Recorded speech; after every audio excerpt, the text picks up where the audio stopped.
सियासत की बात सच्चाई के साथ आपके साथ मैं हूं श्वेता एस त्रिपाठी। सरकार योजनाएं बनाती है जनता के लिए, लेकिन योजनाएं जनता तक पहुंचते पहुंचते सिस्टम के कुचक्र में इस तरह फंसती हैं कि उनका फायदा सही लोगों तक पहुंच नहीं पाता। आजादी के इतने सालों में कई तरह के सिस्टम बनाए गए, कई तरीके के फॉर्मूले आजमाए गए ताकि योजनाओं का सही फायदा सही लोगों तक पहुंचे। बावजूद इसके फर्जीवाड़ा करने वाले कोई न कोई तोड़ निकाल ही लेते हैं। अब यूपी में पेंशन योजनाओं का हाल ही देख लीजिए। खुद सरकार ने इस बार माना कि उसने 5 अरब 20 करोड़ रुपए पेंशन योजना में बचाए हैं। जाहिर है ये वो रकम है जो अब तक फर्जी लाभार्थियों को मिलती रही। इस बार सिस्टम में बदलाव हुआ तो मामला पकड़ में आया, लेकिन सवाल ये है कि क्या सिर्फ इतना काफी है? क्या इस तरह के मामलों में सख्ती नहीं होनी चाहिए ताकि फर्जीवाड़ा करने वाले के खिलाफ एक तरह से उनको सख्त संदेश जाए? आखिर इसका मैकेनिज्म कैसे तैयार होगा? क्या बिना राजनीतिक इच्छा शक्ति की ये मुमकिन है? आज सियासत की बात में इसी मुद्दे पर करेंगे चर्चा।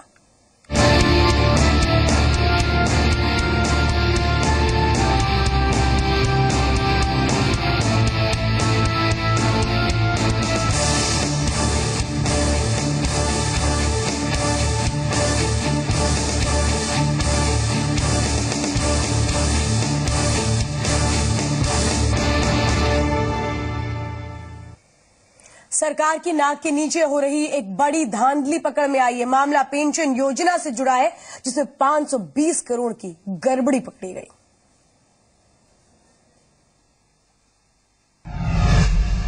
केस नंबर 1, जनपद भदोही।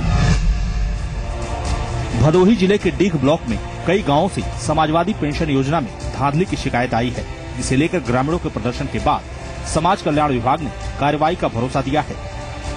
सत्यापन के समय अगर कोई व्यक्ति अपात्र योजना का लाभ ले रहा है तो उसको निकाला जाएगा और सही पात्र व्यक्तियों को जो है उसका लाभ दिलाया जाएगा। केस नंबर 2, जनपद गाजीपुर। गाजीपुर में भी इस योजना में अपात्रों को फायदा होने का मामला सामने आया। सवाल उठा तो जिला समाज कल्याण अधिकारी मीडिया पर ही भड़क उठे। हालांकि अब सीडीओ ने पूरे मामले की जाँच शुरू करा दी है। गाजीपुर और भदोही से सामने आए दोनों मामले पेंशन योजना में फर्जीवाड़े से जुड़े हुए हैं। इन्हीं शिकायतों का नतीजा है कि यूपी सरकार ने जब मॉनिटरिंग की तो बड़ा फर्जीवाड़ा पकड़ में आया। जी हां, यूपी में सामने आया है बड़ा पेंशन घोटाला। मुख्य सचिव की मॉनिटरिंग में पेंशन योजनाओं का लाभ उठा रहे 11,73,000 फर्जी लाभार्थियों का खुलासा हुआ है। इन लोगों को सालाना 5 अरब 20 करोड़ रुपए बांटे जा रहे थे। पकड़े गए फर्जी लाभार्थी समाजवादी पेंशन योजना, वृद्धावस्था पेंशन योजना, विधवा पेंशन योजना और विकलांग पेंशन योजना के हैं। इन योजनाओं में पात्रों की कुल संख्या 90 लाख से ज्यादा है। दरअसल यूपी में पब्लिक फाइनेंस मैनेजमेंट सिस्टम लागू होने के बाद खुद मुख्य सचिव ने ये गड़बड़ी पकड़ी। इसके जरिए लाभार्थियों के खाते में सीधे भुगतान किया जा रहा था। इस वित्तीय वर्ष में 1,02,73,000 पेंशनर्स का सरकार को डाटा मिला था। सत्यापन के बाद 90 लाख खातों में पेंशन दी गई और 5 अरब 20 करोड़ रुपए बचा लिए गए। हमारे डेटा में बेस में हमारे कमियां थी, उन कमियों को दूर किया गया है और हमें विश्वास है कि इससे जो फेक लाभार्थी थे वो वीड आउट हो चुके हैं और जो जेन्युइन लाभार्थी हैं उनको हम पूरी सहायता उपलब्ध करा सकेंगे। अब तक विभागीय अधिकारियों, कर्मचारियों और कॉलेजों के बीच फर्जी छात्रवृत्ति और फीस प्रतिपूर्ति की बंदरबाट के मामले सामने आते थे, लेकिन अब सरकार की महत्वाकांक्षी योजनाओं में सामने आई ये भारी गड़बड़ी न केवल निचले स्तर पर काम कर रहे सिस्टम की कार्यशैली पर सवाल खड़े कर रही है, बल्कि एक गहरे सिंडिकेट का इशारा भी दे रही है। गाजीपुर से अनिल, भदोही से दिनेश के साथ अवनीश विद्यार्थी, जी मीडिया, लखनऊ। और हमारे साथ खास मेहमान जुड़ चुके हैं इस विषय पर चर्चा करने के लिए। लखनऊ से समाजवादी पार्टी के नेता दीपक मिश्रा हमारे साथ हैं और वहीं बीजेपी नेता आईपी सिंह भी हमारे साथ जुड़ चुके हैं। आप दोनों का ही बहुत बहुत स्वागत है। पहला सवाल दीपक मिश्रा जी मैं आपसे करना चाहती हूँ कि पब्लिक फाइनेंस मैनेजमेंट सिस्टम के जरिए वाकई ये कहें कि सरकार ने एक बहुत बेहतरीन काम किया है। कम से कम 11,20,000 ऐसे लाभार्थियों को पकड़ा है जो फर्जी थे, काफी पैसा बचा लिया गया। लेकिन एक बात ये बताइए कि कहीं ना कहीं जब भी किसी योजना की शुरुआत होती है बहुत जोर शोर से हो जाती है, जैसे कि अब ये पेंशन योजना ये सरकार की महत्वाकांक्षी योजनाओं में से एक है, लेकिन क्यों सिस्टम की इस तरीके से भीड़ चढ़ जाती है? जो अपात्र लोग हैं उन तक वो चीज पहुंच रही है, जिन तक पहुंचनी चाहिए उनको लाभ ही नहीं पहुंच रहा है। कब तक ये होता रहेगा? देखिए, ये आपने काफी अच्छा सवाल उठाया है और सबसे पहले आपको साधुवाद देता हूं कि आपने हमारी सरकार के अच्छे कार्य की मुक्त हृदय प्रशंसा की, रचनात्मक भूमिकाएं निभाई आपने, चौथा स्तंभ होने की। और जहां तक सिस्टम की कमियों की बात है, इन्हीं सिस्टम की कमियों को रोकने के लिए ही तो सरकार बनी हुई है। अराजकता के विरुद्ध ही तो राज व्यवस्था लाई जाती है। ये कमियां थी, उन्हीं कमियों के खिलाफ हम लोग लड़े, हम लोगों ने संघर्ष किया, हम लोगों ने बोला, हम सरकार में आए और हमने उन कमियों को दूर करने के लिए जो सार्थक कदम उठाए हैं, उन्हीं सार्थक कदमों का एक परिणाम और परिणति आज आपके सामने है।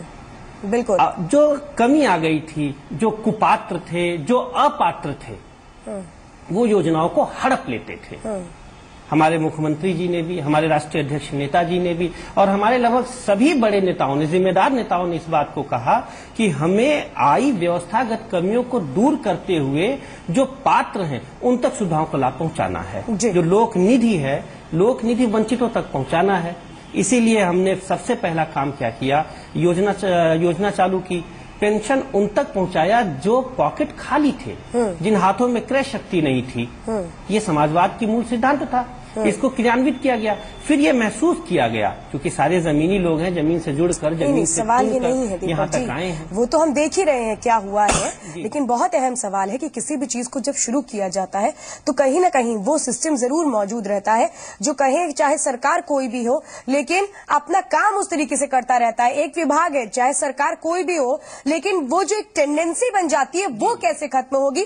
मेरा सवाल अब आपसे है आईपी सिंह जी, कि जो एक टेंडेंसी बन जाती है, मानिए भ्रष्टाचार की एक डिपार्टमेंट को लेकर एक राय बन गई, समाज कल्याण विभाग जैसे मान लीजिए, फर्ज कर लीजिए, तो जो ये राय है इसको कैसे बदला जाएगा? क्योंकि बिना सिस्टम में सुधार लाए तो ये लगता नहीं मुमकिन हो पाएगा। देखिए, उत्तर प्रदेश सरकार हर मोर्चे पर विफल हो गई है। उत्तर प्रदेश सरकार की साख और विश्वसनीयता जनता के बीच बिल्कुल समाप्त हो गया है। रोज कोई न कोई बड़े घोटाले का पर्दाफाश उत्तर प्रदेश में हो रहा है और उत्तर प्रदेश ठीक 6-8 महीने बाद बिल्कुल चुनाव के मुहाने पर खड़ा है। और जिस प्रकार एक के बाद एक बड़े घोटाले, और जैसे अभी ये डेटा पेंशन धारकों का आया कि कितना बड़ा अंश जो है एक गरीब के खाते में जाना चाहिए था, वो सरकार हाथ पर हाथ धरे बैठी रही और सरकार के नुमाइंदे उत्तर प्रदेश खजाने को लूटते रहे। और आज उसका स्पष्टीकरण सरकार देना चाहती है। कहीं दरोगा घोटाला, कहीं सिपाही घोटाला, कहीं लोक सेवा आयोग का इतना बड़ा चेयरमैन अनिल यादव का घोटाला, फिर उसके बाद टोल घोटाला। लगातार कोई ऐसा दिन नहीं कि उत्तर प्रदेश सरकार के घोटालों का खुलासा नहीं न हो रहा हो। अगर ये सब घोटाले चल रहे हैं तो मैं उत्तर प्रदेश सरकार से मांग करना चाहता हूं कि भारतीय जनता पार्टी की मांग है कि इन तमाम विषयों पर श्वेत पत्र लेकर सरकार आए। शिक्षा माफियों के गले तक समाजवादी पार्टी की सरकार बिल्कुल उनके गले गिरवान तक नहीं पहुंच पाई, उन्हें दबोच नहीं पाई। अभी टोल घोटाला आपने देखा कि नोएडा में कितना बड़ा घोटाला चल रहा और सरकार, वो तो जांच चल ही रही है। चलिए उस विषय को तो फिलहाल नहीं लेते, पहले वो जांच हो जाने दीजिए, फिर जब वो विषय आएगा खुलकर तो उस पर भी मैं जरूर एक डिबेट जरूर उस दिन भी हम रखेंगे। बहरहाल दीपक मिश्रा जी कुछ कहना चाह रहे हैं। दीपक मिश्रा जी, मैं आप ही के पास आ रही थी, जो कुछ कहना है आईपी सिंह जी का, इस पर मैं आपसे रिएक्शन चाहती हूँ। आदरणीय आरपी सिंह जी शब्दों के धनी है, निसंदेह उन्होंने क्षेत्रान्वेषण बहुत सही किया है। आरपी सिंह जी, आप जरा दीपक मिश्रा की बात तो सुन लें, आपने जो सवाल उठाए हैं उनका जवाब तो ले लें। बात सुने, इन्होंने आरपी सिंह जी जवाब तो ले लें दीजिए दीपक मिश्रा जी से। श्रद्धेय, मेरी बात सुन ले, मैं बड़ी गंभीरता से आपकी बात सुन रहा था। इन्होंने कहा कि सरकार घोटाला कर रही है। आईपी सिंह जी एक शब्द में बता दें कि ये जो घोटाला है इसको किसने उठाया? खुद सरकार गई, सरकार ने जांच किया, सरकार ने कहा, पर्दा नहीं डाला। मुख्य सचिव ने जांच की और कहा कि नहीं साहब, 520 करोड़ रुपए फालतू जा रहे हैं, कुपात्रों के पॉकेट में जा रहे हैं, और सरकार ने रोका, कार्रवाई की। यही तो सरकार का काम है। सरकार घोटाले नहीं कर रही है, नहीं कर रही है। सरकार घोटालों पे बड़े पर्दे को हटा रही है और कार्रवाई कर रही है। आप प्रदेश की बात करिए, आरपी सिंह की बात रखिए आप भी अपनी। बहुत बड़े बड़े लोग हैं। अब आप रख सकते हैं अपनी बात, सरकार घोटालों को उठा रही है, घोटालों के खिलाफ कार्रवाई कर कहना रही है कि जो 14 करोड़ जनधन योजना के तहत और सर्वाधिक जो उत्तर प्रदेश में अकाउंट्स खोले गए, आज उत्तर प्रदेश की सरकार का आंख खोलने का काम किसी ने किया है तो भारत सरकार ने किया। आप देखिए जिस प्रकार गैस सब्सिडी सीधे सीधे ट्रांसफर हो रही खातों में, इसलिए उत्तर प्रदेश सरकार कहीं न कहीं बाध्य हुई कि अगर जो कुछ भी भेजना है, भारत सरकार का सीधे डायरेक्टिव सभी प्रदेशों को है कि जो भी पैसे आपको भेजना है, आप जो भी जिनका हक बनता है उनके खाते में भेजा जाए। इसलिए उत्तर प्रदेश सरकार की ये जो ब्यूरोक्रेसी है उसके कान में कहीं न कहीं थोड़ी सी आवाज पहुंची, जिसके आधार पर रोज घोटालों का खुलासा इस सरकार में हो रहा है। चिंता का विषय बना हुआ है कि सरकार जिस प्रकार से उत्तर प्रदेश की संपदा को लुटा रही है, जिस प्रकार उत्तर प्रदेश के खजाने को एटीएम कार्ड की तरह इनके नेता और मंत्री और अधिकारी जिस प्रकार खजाने को रोज चूना लगा रहे हैं, ये चिंता का विषय है।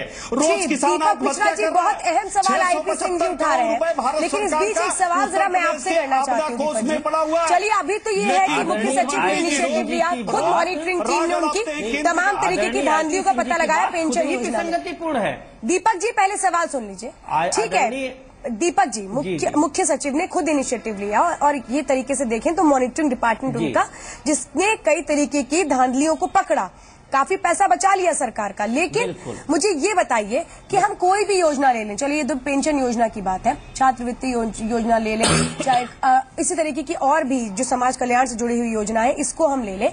ऐसे में कोई भी योजना घोटाले के बिना पूरी नहीं होती। सवाल ये उठता है, जनता के लिए ये योजना बन रही है, ऐसे में ये जरूर कहीं ना कहीं नहीं लगता कि सिस्टम की बहुत बड़ी चूक है, सरकार कोई भी हो, लेकिन सिस्टम और डिपार्टमेंट नहीं बदलता है, उसको चलाने का तरीका बदलता है। ऐसे में नहीं लगता कि नहीं निचले स्तर से ये काम और तेजी के साथ होना चाहिए। अब तो अभी जो किया वो तो बहुत अच्छा है, लेकिन अगर जड़ से कोई चीज खत्म करनी है तो निचले स्तर से काम होना चाहिए। देखिए, ये बहुत बड़ा सवाल आपने उठाया, बहुत बड़ी चर्चा का विषय है। श्वेता जी, एक बात मैं कहना चाह रहा था में जो कमियां हैं, इन कमियों को दूर करने के लिए संवेद प्रयास होना चाहिए। सरकार अपने स्तर से प्रयास कर रही है, विपक्ष को रचनात्मक विपक्ष की भूमिका निभाते हुए, इसमें सार्थक सहयोग करते हुए भ्रष्टाचार खिलाफ लड़ना चाहिए। ये तो बस यूं कहते हैं ना कि विरोध के लिए विरोध। एक अच्छा काम हुआ है, भ्रष्टाचार के खिलाफ सरकार ने बिगुल बजाया है, चयनित किया है, कुपात्रों को किनारे किया है, लड़ रहे हैं भ्रष्टाचार की राक्षस से। आपको साथ देना चाहिए। बिल्कुल आईपी जी, आप अपनी बात रखिए। लड़िए, लोकायुक्त के यहाँ आपके खनन मंत्री के खिलाफ जांच चल रही है। पिछली जो सरकार सबसे भ्रष्ट सरकार थी, फिर भी अपने 1 दर्जन मंत्रियों के खिलाफ कार्रवाई की थी। क्या समाजवादी पार्टी ऐसे मंत्रियों के खिलाफ, कहीं इरिगेशन मंत्री के खिलाफ, राज्य मंत्री के खिलाफ, कैबिनेट मंत्री 200 करोड़ के गमन की घोटाले की बात करता है? ऐसे मंत्रियों के खिलाफ क्या कार्रवाई समाजवादी पार्टी की? बलराम यादव पर सीधे आज तक का स्टिंग ऑपरेशन हुआ। कुछ विषय ऐसे होते हैं जो शायद राजनीति से ऊपर उठ के जिन पर बात होनी चाहिए। अगर आप जैसा बता रहे हैं, ठीक है, आरोप प्रत्यारोप का दौर ठीक है, उत्तर प्रदेश में आपकी भी सरकार रही थी, उस दौरान भी समाज कल्याण विभाग था, लेकिन कुछ डिपार्टमेंट ऐसे हैं जिन पर भ्रष्टाचार की एक तरीके से कहे स्टैंप लग चुका है। उस डिपार्टमेंट का नाम आते ही भ्रष्टाचार का नाम पहले आ जाता है। तो नहीं लगता आपको कि सरकारें चाहे कोई भी रही हो, दरअसल रूट लेवल पे जाके काम नहीं किया गया, जहां पर जड़ है भ्रष्टाचार की उसे खत्म करने की और जिस तरीके से तेजी के साथ आगे बढ़ना चाहिए था वो नहीं हुआ? नहीं श्वेता, बिल्कुल सरकार की नीयत बिल्कुल साफ नहीं है। मैं एक एग्जांपल, मैं बार बार आपको इसलिए एग्जांपल दे रहा हूं कि मेरा गृह जनपद आजमगढ़, जहां से श्री मुलायम सिंह जी सांसद हैं, वहां जिस स्कूल से मैं पढ़ा वो माइनॉरिटी का स्कूल है, सिमली नेशनल इंटर कॉलेज। उस स्कूल में 300 बच्चे एग्जाम देते हैं, जबकि उसकी बिल्डिंग में 2500 बच्चे एग्जाम दे सकते हैं। इतनी बड़ी पुरानी बिल्डिंग है। लेकिन एक मंत्री, दबंग मंत्री का वही बगल में कॉलेज है, वहां 1300 बच्चे एग्जाम देते हैं। सवाल ये खड़ा होता है कि किस ट्रांसपेरेंसी की सरकार बात करती है। दलदल में, इतना भ्रष्टाचार के दलदल में ये सरकार इस प्रकार डूबी हुई है कि अगर 13 वर्ष का ट्रैक रिकॉर्ड देख लिया जाए तो 13 वर्षों में 8 साल समाजवादी पार्टी की सरकार उत्तर प्रदेश में रही है और लगातार समाजवादी पार्टी ने कोई धेले भर का काम नहीं किया। राजधानी में बिजली नहीं आती है, सड़कें टूटी हुई हैं और तमाम तरह के आप जब भी राजधानी से बाहर निकलिए, कल मैं दिल्ली में था और वहां एक चैनल पर गया, मैंने कहा कि जो दिल्ली के आसपास का एनसीआर है वहां किस प्रकार की अराजकता है, किस प्रकार का माहौल है। तो इस समाजवादी पार्टी की सरकार ये कहती है कि हम 5 अरब 20 करोड़ रुपए हमने जो बचा लिए हैं। सवाल ये खड़ा होता है कि ये उन्हीं की स्कूलों में, उन्हीं के पेंशन, चाहे विधवा पेंशन हो, चाहे चलिए मैं आपकी तमाम बातें जो है वो हम सब सुन रहे हैं। एक लेकिन बड़ा अहम विषय ये भी तो हो जाता है कि अगर ये कहें कि कहीं कोई शुरुआत अगर होती है तो हमें उसकी तरफ भी तो देखना चाहिए, क्योंकि कहीं ना कहीं से तो शुरुआत करनी होगी। अगर उस कदम को ही, पहले कदम को ही आलोचना के तौर पर रखा जाएगा, देखा जाएगा, तो क्या आगे बढ़ा जा सकता है? इस पर मैं आपसे जरूर रिएक्शन लूंगी, लेकिन आपने कई सवाल उठाए, उस पर दीपक मिश्रा जी से जवाब देंगे। दीपक मिश्रा जी जवाब दीजिए। ट्रांसपेरेंसी के लिए आदरणीय त्रिपाठी जी, मुझे आदरणीय आईपी सिंह टेंडर आज गोमती की आईपी सिंह जी बात तो सुन लीजिए। दीपक मिश्रा जी मेरी भी बात सुन ली जाए, मेरी भी बात सुन ली जाए। बताइए दीपक। मुझे जो कहना था जी, मुझे जो आदरणीय सिंह साहब के प्रत्युत्तर में कहना था वो आपने कह दिया। एक सार्थक पहल है, तारीफ करनी चाहिए। दूसरी बात इन्होंने कही कि राजधानी में बिजली नहीं रहती। मैं राजधानी में बैठा हूं, पीछे बल्ब जल रहा है, आधे घंटे से आपका कैमरा ऑन है, बिजली तो कटी नहीं। प्रत्यक्षम किम प्रमाणम। और दूसरी बात यह है, मैं अभी ये एक सप्ताह हुआ है कि एक स्टूडियो में महोदय आप जो हो जाने दीजिए, आपको मैं दूंगी मौका बोलने का। महोदय तो पूरी होने दीजिए। महोदय हल्ला मचाकर सच को कमजोर करने दीपक मिश्रा जी बात रखिए अपनी, छोड़ दिया जाए। ये हल्ला बोल का कार्यक्रम सिर्फ समाजवादी पार्टी करती है कि बंद तुम भ्रष्टाचार पे हल्ला बोला जाता है, सच पे हल्ला नहीं बोला जाता है, झूठ पे हल्ला बोला जाता है, सत्याग्रह पे में हल्ला बोला जाता है। टीवी चैनल में किसी को जवाब न दिया जाए इसलिए नहीं हल्ला बोला जाता है। आजमगढ़ में कहावत मशहूर है, चौकी का बात चौकी पे, चौका का बात चौका पे। खैर महोदय, मैं जो बात कह रहा था, आप ये हमारे साथी, खासकर भारतीय जनता पार्टी के साथी सच नहीं बोलते, और सच बोलते भी है तो नरोवा कुंजरोवा में खुद ही कह दिया दबंग, खुद ही कह दिया मंत्री। आप जो कहें सो सच है, आपके अलावा जो बात कही जाए गलत है। एक सार्थक पहल हुई है, प्रशंसा कीजिए, मनोबल बढ़ेगा, हम लड़ेंगे भ्रष्टाचार से। उत्तर प्रदेश, देखिए उत्तर प्रदेश मेरा ही नहीं आपका भी है, इसके साथ आप सौतेला व्यवहार अपनी केंद्रीय सरकार की तरफ से मत कीजिए। नहीं महोदय, आप अब आप रख सकते हैं। आपकी बातों का मैं जवाब नहीं दे सकता, क्योंकि समाजवादी पार्टी ने आपको जवाब देने के लिए अधिकृत नहीं किया है। कोई भी अधिकृत आदमी जवाब देने के लिए जनता का, वो जनता के बीच नहीं आता है। सवाल ये खड़ा होता है कि ये समाजवादी पार्टी मुंह छिपाती है, मुंह चुराती है, क्योंकि जवाबदेही से समाजवादी पार्टी बचनी चाहती है। इसलिए चाहे कोई भी चैनल हो या कोई भी मामला हो जहां जनता को जवाब देना, आईपी सिंह जी शायद जवाब दिया जा रहा है कामों के जरिए, और इसका आकलन हम जनता पे ही छोड़ दें तो ज्यादा बेहतर होगा, क्योंकि जनता सब कुछ जानती है और वही बेस्ट एक तरीके से कहें जज हो सकती है। जो चुनाव के बाद जब नतीजे आते हैं तो साफ नजर आ जाता है। तो कम से कम कौन किस तरीके से क्या कुछ देखना चाहता है उसको बेहतरीन तरीके से जानती है जनता। तो शायद जो विषय है हमें विषय पे रखकर ही आगे बढ़ना चाहिए था। फिलहाल अब ये जो भी चीजें सामने आई हैं, जो अपात्र लोग थे जिनका खुलासा हुआ है, अब कम से कम पात्र लोगों तक पेंशन पहुंचेगी।